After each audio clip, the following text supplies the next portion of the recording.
On va lire un verset Srimad Bhagavatam. Premier chant, 7e chapitre, verset 42. Voyant Ashvatam attaché comme un animal et baissant la tête de honte pour son acte méprisable, Draupadi, qui était droite et bienveillante, fut dominée par la compassion et la pitié envers lui. Bien qu'il fût un grave offenseur, elle lui offrit son hommage dû au fils d'un précepteur. Commentaire. Les mots Tata Altam, qui signifient amener de cette manière, et Kalma Jukup Sitena, à cause de ce acte coupable, et Aplakritam, l'auteur d'actes ignobles, montrent comment Draupadi vit Ashvatam. Elle le regarda avec compassion, bien qu'il fût l'assassin de ses enfants, et que leur absence lui causait une grande douleur. Elle lui offrit ses respects, le considérant comme un brahmana, le fils du précepteur de ses époux. Le mot Vama signifie vertueuse. Par sa nature féminine, Draupadi fut dominée par la compassion et eut pitié de lui. Oma Gana Timilandasya, Ganam Jalam Shalakaya, Shakshur Umelitam Jenatasmei Shigula Venama. Nama Om Vishnu Padaya Goranga Prestaya Lupini Shibhakti Bibudaya Bebedentenamene.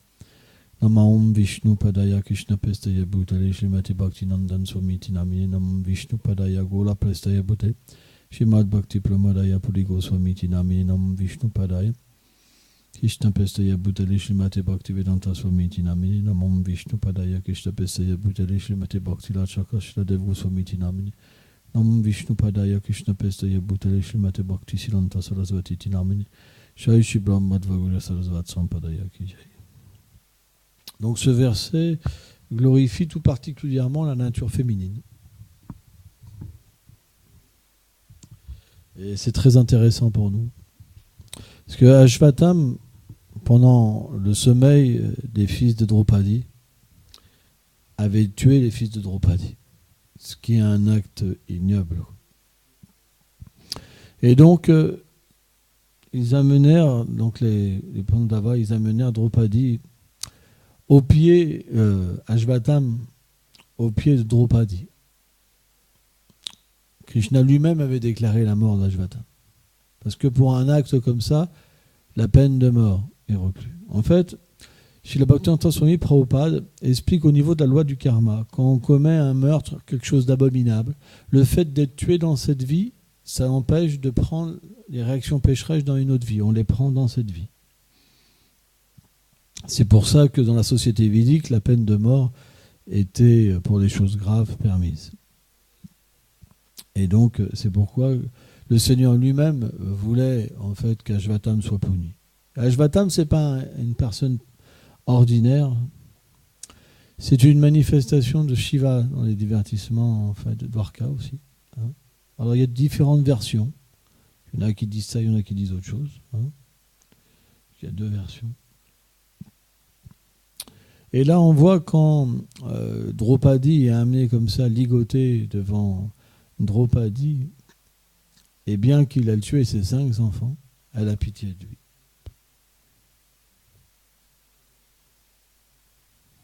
Draupadi, c'est pas n'importe qui. Hein.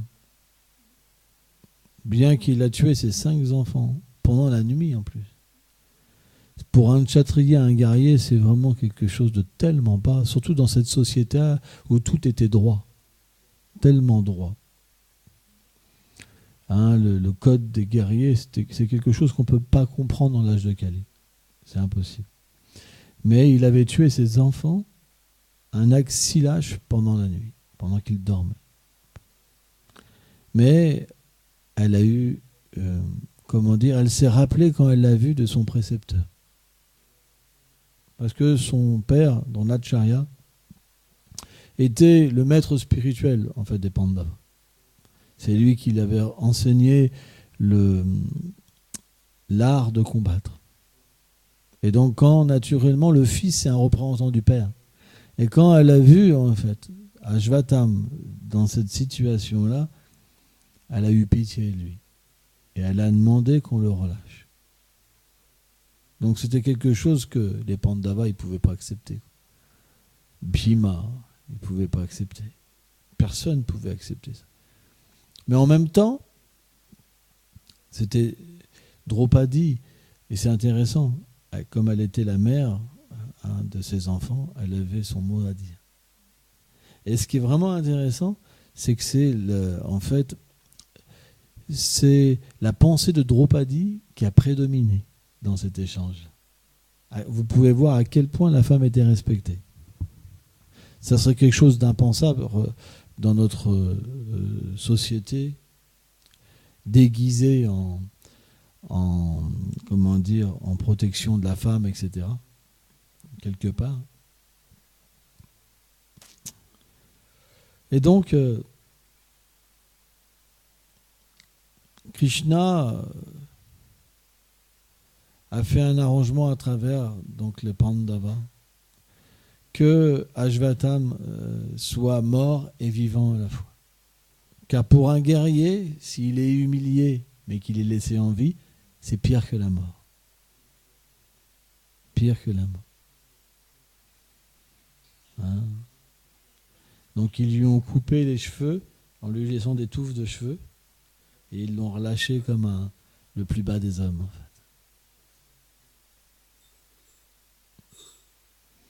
Donc ces histoires du Mahabharata, elles ont une profonde signification. Parce que dans l'âge de Kali, dans l'âge où nous sommes, nous avons du mal à comprendre la philosophie simplement par des lettres. Nous avons besoin d'histoire, nous avons besoin de témoignages. Et c'est ce qui est normal. Pourquoi ? Parce que l'expérience des autres, pour nous, est plus importante que la théorie. Par exemple, là hier je parlais de Bouddha. Bouddha, il a prêché comment il a balayé la culture védique quand il est arrivé. C'est simplement parce qu'il avait de l'expérience et que les autres n'avaient pas l'expérience. Donc quand on parle simplement d'une expérience, les gens vous croient. Parce qu'il y a l'expérience. Vous pouvez avoir n'importe quelle expérience, vous pouvez attirer n'importe quelle personne avec l'expérience. Parce que si vous dites que vous goûtez quelque chose et que vous pouvez le faire goûter aux autres, ben les gens peuvent vous croire. Et si vous arrivez à faire goûter l'expérience, alors les gens, ben de plus en plus, il y en a qui viennent. C'est la nature de ce monde. Mais est-ce que ça veut dire que c'est la plus grande expérience ? En fait, l'expérience facile peut être goûtée par tout le monde. Mais ce qu'il y a de plus élevé, c'est plus rare.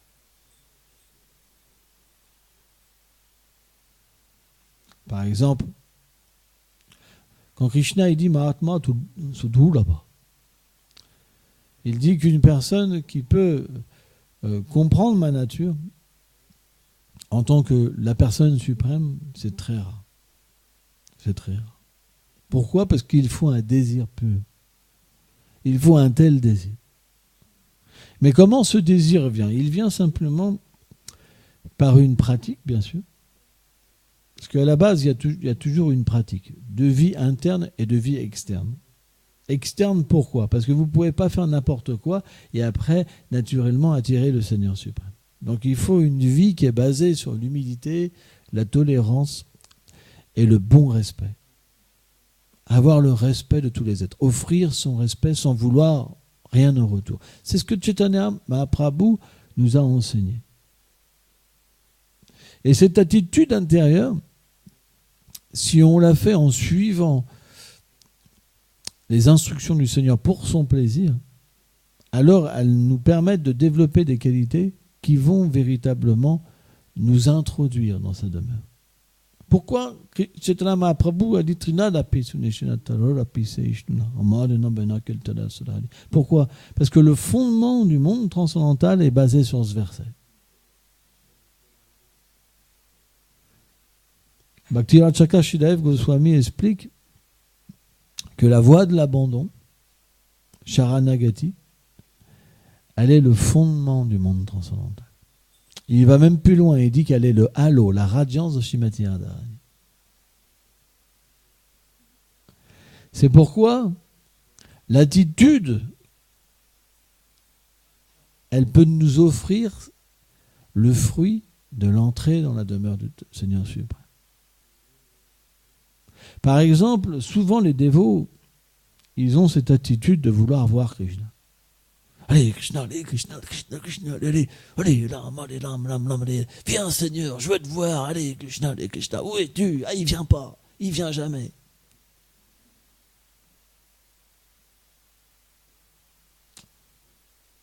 Mais Bhaktisiddhanta, dans cet exemple où un jour 2 disciples à lui, parce que la salle pour voir les déités et la salle de conférence en Inde est séparée, parce qu'il y a beaucoup de monde.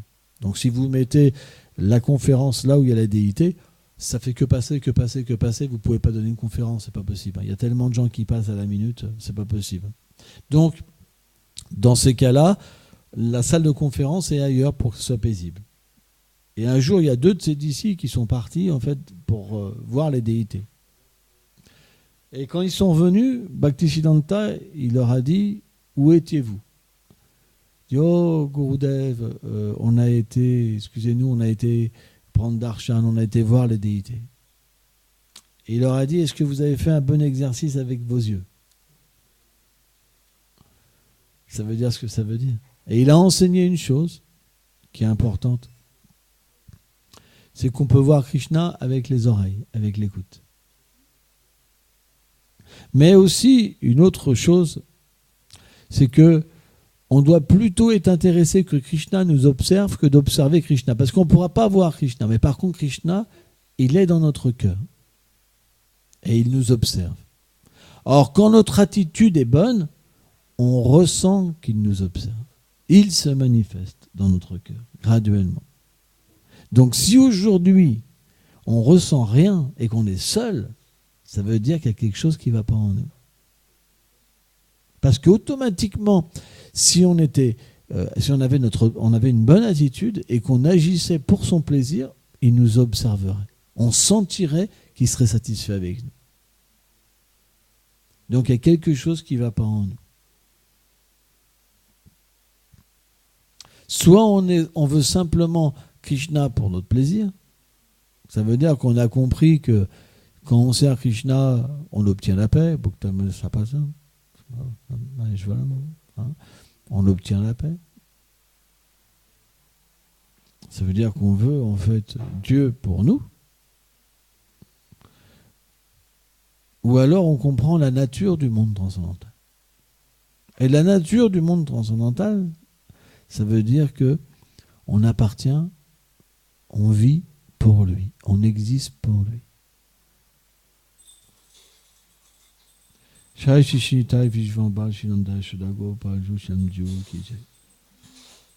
Mais quelle est la nature d'un dévot qui vit pour lui? Il se plaint jamais. Il n'y a jamais de plainte. Parce que, comme il a cette expérience qu'il vit pour Krishna, il dit que Krishna pourvoira à tous ses besoins et qu'il le maintiendra. Le gars Kshema, il pourvoira à tout. Il n'a pas besoin de demander quelque chose. La seule chose qu'il veut, c'est plus de service. Mais quelqu'un qui n'est pas abandonné, il se plaint tout le temps.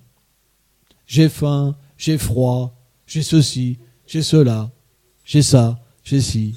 On me manque de respect. C'est jamais bien. C'est jamais ceci, c'est jamais cela. Il y a toujours des plaintes. Parce que c'est la nature d'une personne qui n'est pas abandonnée de se plaindre. Et il se dit, où est Krishna, où est Krishna, où est Krishna, oh Seigneur, je suis en séparation avec toi. Mais en fait, c'est comme un cinéma. Parce qu'intérieurement, si on regarde notre vie, il y a plein de choses qu'on fait mal. Par exemple, si on est marié, ou notre devoir, c'est de bien élever nos enfants, par exemple, pour une femme, bien s'occuper de son mari, un mari de s'occuper bien de sa femme, ses enfants, pour le plaisir de Krishna. Vous comprenez? Et un renonçant, il a aussi telle ou telle activité. On ne peut pas dissocier notre devoir Parce que dans notre devoir, on sait que Krishna, ça sera ici avec nous. Ce n'est pas nous qui pouvons écrire les règles. En fait, extérieurement, on doit faire notre devoir, et intérieurement, comme Krishna est satisfait de notre devoir, il se révèle à nous. Et on devient avec une vie intérieure, une vie qu'on ne révèle pas, une vie secrète. Mais extérieurement, on fait notre devoir. Mais si on ne fait pas notre devoir, comment on peut plaire à Krishna? Draupadi, elle faisait son devoir. Les Pandavas, ils faisaient leur devoir. Vrai ou pas? Ils sont la preuve même que c'est des dévots très chers à Krishna parce qu'ils font leur devoir. Ils incarnent le fait de pratiquer le devoir. Parce que s'il n'y a pas de devoir, il n'y a plus de société, il n'y a plus d'harmonie. Donc la vie d'un dévot, c'est de suivre des instructions et c'est la voie de l'abandon. À notre niveau, c'est la voie de l'abandon. La Veli Bhakti, ça veut dire suivre des règles et à travers les règles, s'abandonner. Et à travers ces règles, Krishna se révèle. Une fois qu'il se révèle, alors ça devient de la spontanéité. C'est-à-dire qu'on suit ces règles avec amour. Parce que ces règles nous ont permis d'obtenir Krishna, c'est pas qu'on les délaisse. Mais on continue à servir. Parce qu'on réalise que plus on suivra ces règles, plus Krishna se révélera. Et bien sûr, à un certain niveau, on obtient une relation très intime avec le Seigneur suprême, où les règles deviennent secondaires. Mais on continue à les suivre aussi, parce que c'est le désir du Seigneur que la société soit en harmonie. Rupa Goswami et les Écritures, la Bhagavad Gita explique que quand quelqu'un agit ou qui parle, mais pas selon les Écritures, ça met simplement le chaos dans la société. Parce que où est l'harmonie? L'harmonie, c'est le Seigneur suprême. Et le Seigneur suprême, où il se trouve? Dans les Védas, dans les Écritures révélées.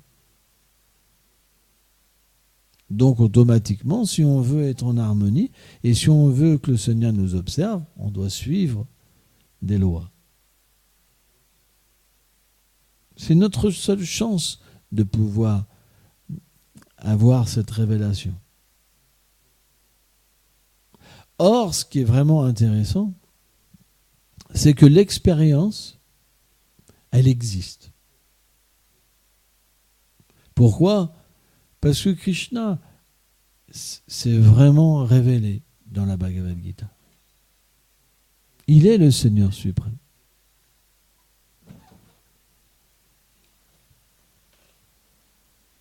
Yasmat Shanam Matitoa Machana Pishotama. Atosmi Lokanavedasha Parita Pushotama. Krishna dit, je suis au-delà, Chalam, du faillible, des êtres vivants, de la nature matérielle. Yaksharam, de l'infaillible, de ma nature en tant que Brahman, l'effulgence de mon corps, Paramatma, mais aussi même de mes autres émanations. Je suis au-delà de tout. Il explique, c'est pourquoi les sages et toutes les Écritures me déclarent être le Seigneur suprême. Attendez, ce verset, on devrait tous le savoir par cœur. Si vous voulez, par exemple, là quand on a été à New York, il y a un Indien qui nous a approchés pour qu'il nous dise qu'on ne comprend pas le sens de la Bhagavad Gita. Que le sens, c'est Krishna, en fait, il est une manifestation du Brahman impersonnel. Mais lui-même, il dit que le Brahman il est la base du Brahman. Parce que le Brahman, c'est son effulgence. Bon, on a Yashua Doula, moi je ne parlais pas anglais, il n'a pas argumenté, j'ai rien dit. Mais puis c'est pas la nature des Vaishnavas d'argumenter, de perdre du temps. Mais ce verset, il est clair. Dans aucune écriture, Jésus a jamais dit qu'il était Dieu. Il a dit le Père est plus grand que moi, Mahomet. Il n'y a aucune écriture, il n'y a que le Seigneur suprême, Krishna, qui explique ça.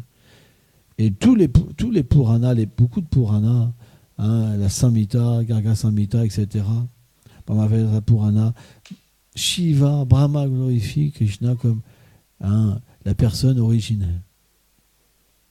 C'est pas notre invention, c'est pas notre faute à nous. Vous comprenez? Donc, automatiquement, on peut avoir l'expérience du Seigneur. Et pas une expérience juste d'une personne qui fait son truc, qui rejette tout simplement, qui médite, et qui peut simplement réaliser l'Atma Tattva, la félicité minuscule de l'âme, qui est comparée juste comme l'eau qui est comparée dans l'empreinte d'un Sambodhava, comparée à un océan. C'est minuscule. Et pourtant, c'est inconcevable. Parce que quelqu'un qui peut réaliser même la félicité de l'âme, en fait, il devient tellement heureux, en paix, qu'il est satisfait. Il devient satisfait. Parce que le bonheur et le malheur ne peuvent pas le toucher. Mais pourtant, il est emprisonné, quelque part encore dans ce bonheur. Parce que c'est tout petit, ça lui empêche d'avoir une relation avec la beauté et la douceur suprême. Pour un Vaishnav, c'est comme une prison. Quand il expérimente ça, c'est comme une détresse. C'est comme une séparation avec la vérité.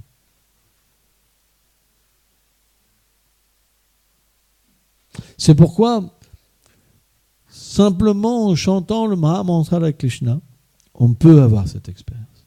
On doit avoir foi dans le Saint-Nom. Pourquoi il n'y a pas d'expérience? Parce qu'il n'y a pas de foi. Il n'y a pas d'expérience parce qu'il n'y a pas de foi. Parce qu'il n'y a pas le désir d'être avec lui. Il n'y a pas le désir d'une relation d'amour. Posez-vous vos questions. Posez-vous une question. Comment vous avez chanté ce matin? De quelle manière? Avec quel désir vous avez chanté? Quel était votre but quand vous avez chanté? Est-ce que vous aviez un but quand vous avez chanté? Vous avez chanté comme une chèvre ou un mouton ou un chameau? Hare Krishna. Hare Krishna. Un crocodile? Un rat? Avec des petites moustaches? Hein? Un animal, il ne peut pas manifester de hauts sentiments. Il peut en manifester quand même. Il peut faire preuve d'amour. J'ai même vu, moi, une scène très belle avec des lionnes, où il y avait un petit buffle, en fait, tout petit buffle, tout petit comme ça. Et une lionne lui a donné refuge, en fait. Il l'a accepté comme son enfant. Et les autres lionnes voulaient le manger, elle les protégeait. Donc un animal peut avoir de la compassion. Il y a des animaux qui adoptent d'autres animaux. On voit ça. Donc les animaux ont des sentiments. Penser qu'un animal n'a pas de sentiments, c'est... Il y a même des oiseaux, ils se laissent mourir quand leur compagnon meurt. Des chiens, ils se laissent mourir quand les maîtres les abandonnent. Parce que le sentiment est là, mais il est petit, parce que la conscience est petite. Plus la conscience est grande, plus le sentiment peut être grand. Donc, quand on chante avec une petite conscience, on chante sans comprendre pourquoi on chante. Et après, vous voyez les dévots, ils doutent. Finalement, peut-être que j'irai faire un petit tour. Ils vont voir leur maître spirituel et dire « Ah là là, c'est dur de rester, de pratiquer. Oh là là, il fait beau, il y a le soleil. J'irai bien faire un petit tour. Là, faut que je fasse l'adoration. Oh là là, la cuisine. Oh là là, c'est dur, toi. Il fait beau ce matin, il y a les oiseaux qui chantent. J'aimerais bien faire ce que je veux. J'ai l'impression d'être enfermé dans un temple, de ne pas être libre. » Ça, c'est un manque de goût, c'est un manque de conscience. Parce qu'il n'y a pas de but. Notre but, il est centré sur nous-mêmes. On a accepté de vivre dans un endroit en pensant que ça allait être favorable pour nous. Mais on ne l'a pas accepté pour son plaisir. Ce n'était pas dirigé pour lui. Donc comment il fait pour réciproquer avec nous? C'est difficile. Vous comprenez? Donc à un moment, ça ne marche plus. À un moment, on ouvre les rideaux comme ça et on voit le soleil. On se dit, waouh! On commence à trembler comme ça. On se dit, waouh, j'aimerais bien faire un petit pique-nique tranquille et tout. J'aimerais bien prendre du temps, j'aimerais bien avoir du temps pour moi, ceci, cela. On revient centré sur nous-mêmes. On a un manque. Comment c'est possible de vivre dans un endroit transcendantal avec Krishna, avoir un manque? On devrait se poser des questions, analyser. C'est pour ça qu'on a besoin de vivre parfois et tout le temps dans le présent quelque part, pour analyser la situation. Sans on vit dans le passé, on vit dans le futur, sans se poser de questions. Et on ne progresse pas. C'est pour ça que l'introspection, finalement, c'est le présent. La méditation, c'est le présent. On doit avoir des moments pour comprendre ce qui ne fonctionne pas en nous-mêmes. On doit le comprendre aussi, l'analyser. Bien sûr, on peut poser une question. Mais est-ce que cette question, elle va nous permettre de tout régler notre problème? On peut faire, oui, Gurudev, oui, Gurudev, oui, Gurudev, oui, Gurudev. Mais combien de disciples ont eu le même problème qui est revenu après? Parce qu'ils n'avaient pas analysé leurs problèmes, ils n'avaient pas réfléchi sur l'instruction du gourou et sur leurs problèmes. On doit avoir du temps pour réfléchir. Pourquoi j'ai des désirs? Pourquoi je souffre? Parce que j'ai des désirs. Et à moins de mettre des désirs spirituels dans mon cœur, mon problème ne pourra pas être résolu. Mais comment ce désir spirituel pourra-t-il venir? Déjà, on pourrait comprendre qu'en comprenant notre souffrance, pourquoi on souffre à travers les Écritures, naturellement, on pourrait déjà prendre des résolutions. Premier problème, c'est qu'on pense qu'on est le corps. On pense qu'on est une femme. On pense qu'on est un homme. On pense qu'on est marié. On pense qu'on est attaché. On pense que telle chose est bonne. Mais c'est juste des expériences des vies passées qui nous font croire que quelque chose est bien et quelque chose n'est pas bien. Vous pouvez prendre une personne dans une pièce et mettre des gens de différentes catégories, avec différentes consciences, et chacun auront une opinion différente. Mais l'opinion de la Bhagavad Gita, c'est la nature de l'âme. On doit comprendre la nature de l'âme, qui nous sommes, et agir pour notre vrai soi. Et notre vrai soi, il est lié dans une dévotion avec le Seigneur suprême. Donc on doit ramener le mental qui nous pousse à sortir de cette réalité avec l'intelligence.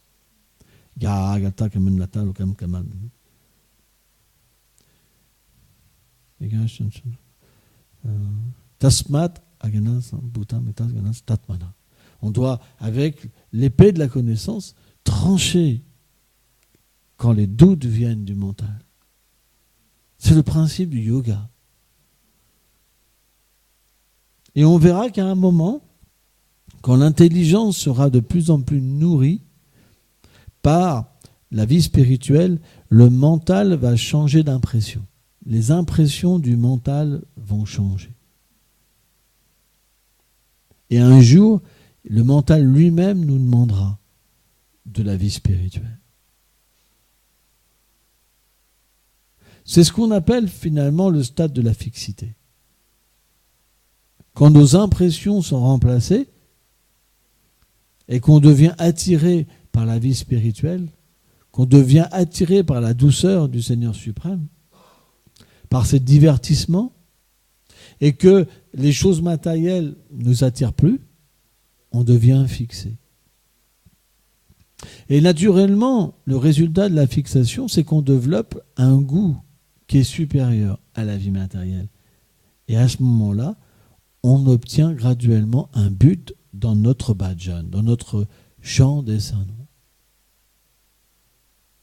Mais pourquoi on n'a pas de but? C'est qu'on n'a pas d'analyse. On reste avec ces impressions en pensant qu'elles ne sont pas si mauvaises que ça, et on les cultive. Oui, je suis la fille à papa, il n'y a pas de mal. Maman souffre, papa ceci, grand-père, machin, bidule. On reste dans des conceptions, on les nourrit et on souffre. On souffre pour les autres parce qu'on est recouvert d'ignorance. Notre problème, c'est l'ignorance.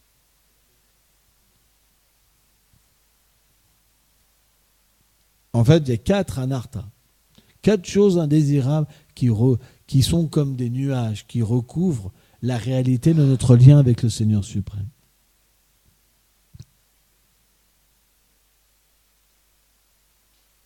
Et naturellement, un de ces anarthas, c'est la mauvaise conception. De penser qu'on est le corps.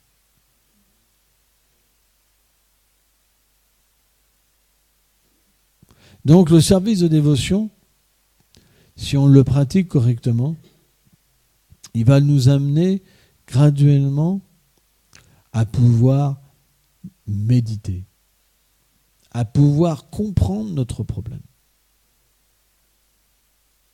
Parce qu'au début, on approche des dévots parce qu'on a besoin de comprendre pourquoi on souffre. Mais on n'a pas la possibilité de le voir, ce problème en nous-mêmes. On n'a pas la possibilité de le visionner. Pourquoi ? Parce qu'il n'y a pas assez de pureté. Parce que qui nous donne finalement ce moyen de voir à l'intérieur de nous-mêmes? C'est l'âme suprême. Par nous-mêmes, c'est pas possible.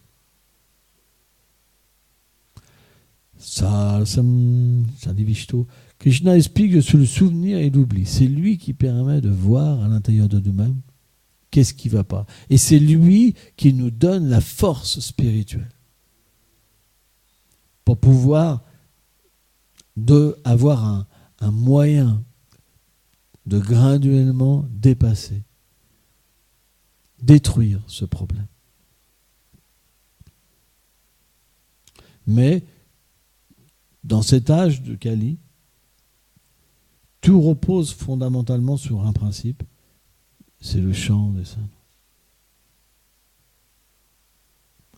Toutes les impuretés peuvent être détruites par le chant, avec foi. Shravanabhavas, ce chant où on chante avec foi, en comprenant cette relation avec Krishna et ce désir pour que cette relation aboutisse, elle purifie toutes les mauvaises conceptions. Parce que plus le nom se révèle, naturellement, et plus notre réalité apparaît. C'est le seul moyen pour sortir de la fausse conception. Comment on peut sortir du fait qu'on n'est pas le corps? Vous avez beau vous dire, je ne suis pas le corps, je ne suis pas le corps, je ne suis pas le corps, je ne suis pas le corps. C'est pas si simple que ça. Vous comprenez? C'est pourquoi on a besoin de l'expérience. Parce qu'il n'y a rien de pire que de parler de quelque chose qu'on ne vit pas. Par exemple, dans une communauté, vous allez parler d'amour. On s'aime tellement, on s'aime tellement. Mais si vous observez, lui, il est toujours en train de critiquer l'autre. Lui, il n'aime personne. Mais tout le monde, notre société, elle est merveilleuse. C'est super. Vous comprenez? Donc on pourrait très bien choper une personne et lui dire, en fait, tu te triches tout seul. Parce que tu es plein de défauts alors que tu dis que tout va bien. T'en as pas marre? Et qu'est-ce qu'une personne va vous répondre? Que c'est la vérité, si c'est pas un hypocrite. Vous comprenez? Donc on a besoin de l'expérience. On a besoin d'être authentique. Et pour être authentique, il faut chanter à un certain niveau. Il faut pouvoir purifier son cœur. Donc il faut chanter libre de 10 offenses.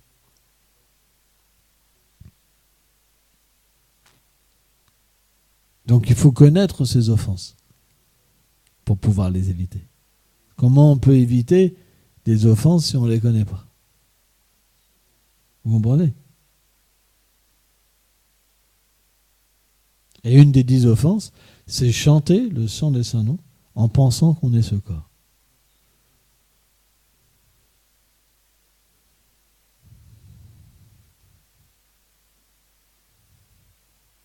Quand on chante, on devrait comprendre qu'on est l'âme, l'associé du Seigneur en potentialité. Vous comprenez? L'âme, elle est faite pour avoir une relation avec Krishna. C'est ça notre foi. Notre foi, c'est que le saint nom du Seigneur, c'est pas imaginaire. C'est pas comme les rituels des Védas. Ça n'apporte pas les actes pieux, c'est transcendantal.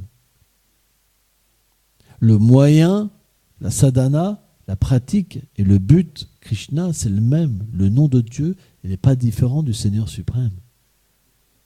Vous comprenez? Et naturellement, comme on reçoit du gourou le saint nom,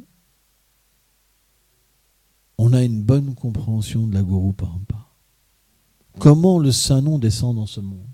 Comment il nous est donné? Par la grâce des Vaishnavas. On comprend par exemple qu'il ne faut pas désobéir aux instructions des Vaishnavas. Parce qu'ils sont les représentants de Krishna. On ne se sert pas du saint nom pour purifier des activités abominables qu'on fait sciemment, par exemple. Comme par exemple, certaines personnes vont chaque semaine se faire pardonner leurs péchés et qui reprennent encore la semaine d'après, en se disant, bon plan, j'ai juste allé le dimanche me faire pardonner. Il faut simplement que je contrôle bien que le jour où je quitte mon corps, je reçoive le pardon pour être vraiment tout propre. C'est horrible comme conception. Que penser que le maître spirituel qui est relié à vous, il est juste là pour souffrir pour vous? C'est horrible comme conception. À tout ça, ça fait partie des offenses au saint nom. Considérer que le nom du Seigneur est au même niveau que demi-dieu.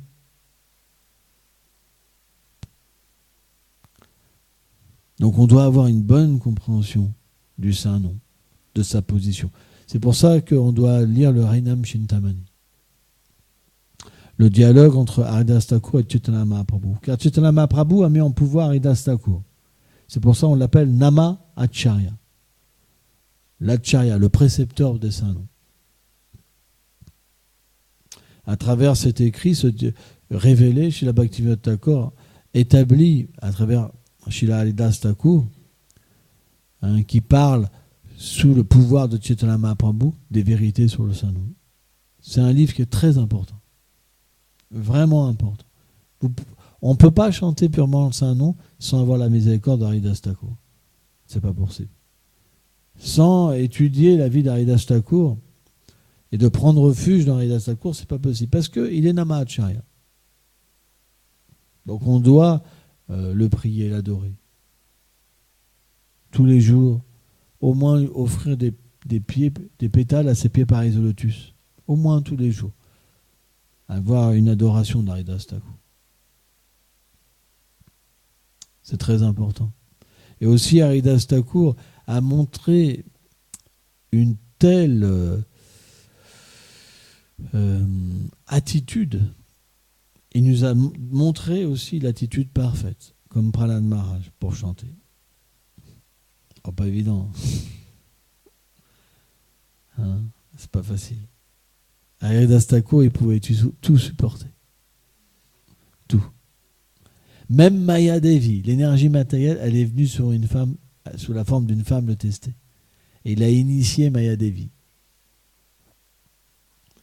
Donc on ne peut pas imiter Haridas Thakur. C'est très difficile. Parce que c'est des êtres, c'est des associés du Seigneur. En fait, on dit que c'est Brahma qui revient, bien sûr, mais en même temps, c'est un associé du Seigneur. C'est difficile à comprendre tout, parce que il y a plein de vérités qui sont mélangées dans les divertissements du Seigneur. Mais Haridas Thakur n'est pas un être ordinaire. Bien qu'il soit né dans une famille de musulmans, Haridas Thakur, il buvait que du lait. Et il chantait le nom de Hari. Et ça a beaucoup énervé donc le Qazi, le chef du district musulman. Pour lui, c'était Haridas Thakur l'être le plus bas, quoi. Parce qu'il chantait un nom d'un dieu hindou. Parce que les religieux pensent qu'il y a plusieurs dieux. Ils pensent, mon Dieu, c'est l'unique. Le leur, c'est pas le vrai Dieu. Donc, qu'est-ce qu'il a fait? Il a convoqué Haridas Thakur pour lui demander d'arrêter de chanter le nom de Krishna, le nom de Hari, et de plutôt chanter les noms de Allah. Et Haridas Thakur, il a souri. Parce qu'il comprenait qu'il était sous l'influence de l'énergie matérielle et qu'il faisait une différence entre le nom de Allah et le nom de Hari.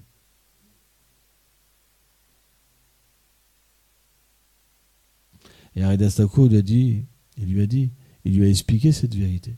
Et le chant de Qazi, en fait, il s'est vraiment mis en colère. Enfin, c'est pas le chant de Qazi, c'est un Qazi, je ne me rappelle plus son nom. Il s'est vraiment mis en colère. Et il a dit que pour expier son péché, la seule façon, c'est qu'il soit mis à mort. Et d'une manière terrible. Et aussi pour donner un exemple, que tous ceux qui chanteraient les noms d'un autre que Allah subiraient le même sort. Donc ils ont fait un plan pour qu'il soit fouetté sur 22 places de marché. Peut-être certains d'entre vous ont vu le film La Passion de Mel Gibson, c'est ça? Où on voit Jésus fouetté. Donc on peut se rendre compte qu'est-ce que ça peut être d'être flagellé. Et le but, en fait, du Qazi, du gouverneur, c'était vraiment qu'Haridas Thakur quitte son corps. Donc il le fouettait tellement fort que même les animaux, ils frémissaient, quoi. Les gens, ils pleuraient, ils criaient. Parce que c'était un être tellement beau, Haridas Thakur. Il avait des yeux pareils au lotus, un visage comme un lotus merveilleux. Il avait des bras longs qui allaient jusqu'aux genoux. C'était un Mahapurusha, un être divin, quoi. Il était tellement beau.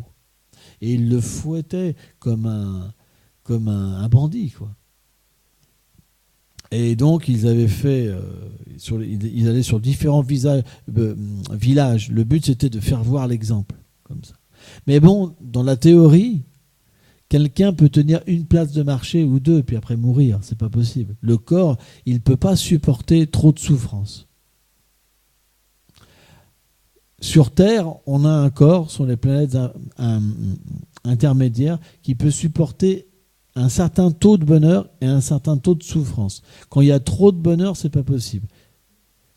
En fait, les gens des planètes édéniques, du paradis, ils ont un corps pour supporter beaucoup de bonheur. Et sur les planètes infernales, un corps pour supporter beaucoup de malheur. Mais sur les planètes intermédiaires, c'est entre les deux. Et donc, le taux de souffrance, de la manière qu'il fouettait, il avait pris les plus gros mastodons avec des armes vraiment puissantes, quoi. Et il le frappait, et Haridas, il souriait. Il chantait et il souriait. C'est impressionnant, hein. Une place, 2 places, 3 places, 4 places. C'était impossible de supporter. Et la 21e place, le Qazi, il a vu qu'ils étaient complètement fatigués, les mastodons. Ils n'en pouvaient plus, quoi, de le fouetter. C'était un truc de fou. Et Haridas Thakur, il est tellement absorbé dans le Saint-Nom qu'il ne pouvait même pas véritablement se rendre compte qu'est-ce qui se passait, quoi. Il était tellement dans le nectar du Saint-Nom qu'il ne pouvait même pas se rendre compte qu'il se passait. Et donc, à un moment, les bourreaux, le Qadhi leur a dit, s'il ne meurt pas, c'est vous que je tue avec vos... C'est vous que je tue. Et là, ils ont vraiment eu peur. Ils sont tombés au pied d'Haridas Thakur en pleurs. Sauve-nous, Haridas. Vous vous rendez compte? Et Haridas, à ce moment-là, il est sorti de son samadhi par la miséricorde de l'énergie interne. Il est sorti de son samadhi. Il a dit, qu'est-ce qui se passe? Il a dit, oui, si tu ne meurs pas, le Qadhi va nous tuer, on a une famille, des enfants et tout. Ils étaient complètement dans la souffrance, dans l'anxiété. Et là, il a réalisé qu'il faisait du mal à des êtres. Il a dit, si je cause la moindre souffrance à un être vivant, alors je dois combler leurs désirs. Et donc, il est rentré en samadhi. Et donc, il a fait comme s'il quittait son corps. Il respirait même plus. Et donc là, les bourreaux, ils étaient contents, quoi. Super contents. Et donc, quand ils ont ramené le corps, ils ont eu une réunion pour décider qu'est-ce qu'ils allaient faire du corps. Ils voulaient vraiment qu'Haridas, il a la pire destination, qu'il ne puisse pas aller au paradis, rien quoi que ce soit, qu'il erre comme un spectre, quoi. Terrible. Ils avaient vraiment la haine. Ils ont dit, si on l'enterre, il va avoir une bonne destination comme un musulman. Et si on le brûle, il va peut-être avoir une bonne destination. Donc ils ont décidé de le jeter dans le Gange pour qu'il soit mangé par les poissons. Enchaîné, ils l'ont jeté. Et donc Haridas Thakur, il a flotté, et à un moment, donc, il est sorti de son samadhi, il a regagné en fait la berge. Et là, quand il est sorti, il était effulgent il est devenu comme l'or. Il était effulgent comme des soleils. Et les gens ont pensé que c'était un fantôme. Ils ont eu peur quand ils ont fait Haridas. Mais en fait, il était tellement puissant, Haridas, qu'il a commencé à convertir tout le monde. Tout le monde s'est mis à chanter le nom du Seigneur suprême. Et là, le Qadhi, il a compris que ce n'était pas un être ordinaire. Il a compris que c'était un fakir. Parce que les fakirs, ils appellent fakir, parce que pour nous, fakir, c'est quelqu'un qui se met sur une planche à clous. Mais un fakir, c'est les saints, en fait, les mystiques musulmans. Et donc, il a autorisé qu'ils puissent chanter. Donc ça, c'est l'exemple d'Haridas Thakur. Haridas Thakur nous a fait voir quelle attitude on devrait avoir pour chanter. C'est pour ça qu'il a expliqué, Chaitanya Mahaprabhu, il faut être humble comme un brin d'herbe. Quoi qu'on vous fasse, il faut rester humble, tolérant, offrir le respect, même à quelqu'un qui veut votre mort. C'est pas possible de chanter. Pourquoi? Parce que sans ça, on va être perturbé par une cause matérielle. On aura des amis, on aura des ennemis. Amis, ça veut dire ennemi dans ce monde. Un jour, quelqu'un est votre ami, un jour, il vous déteste. Les relations, ça ne vaut pas plus dans ce monde. Si vous avez des amis, vous aurez des ennemis. Parce que naturellement, il y a des gens qui ne vont pas aimer vos amis, ils vous prendraient parti. La base philosophique, elle est les mêmes, que ce soit pour les bouddhistes, mais sauf que l'objet qu'on obtient est différent. Tous les saints ont eu cette attitude, que ce soit les musulmans, que ce soit les chrétiens, que ce soit les bouddhistes, que ce soit les Vaishnavas. Tous les saints ont eu la même attitude. C'est simplement le fruit de la voie qui est différent. Parce que le Seigneur se révèle par rapport à notre désir. Il se cache ou il se révèle. Il est loin ou il est vraiment près, très près. Très, très, très, très, très près. Merci beaucoup.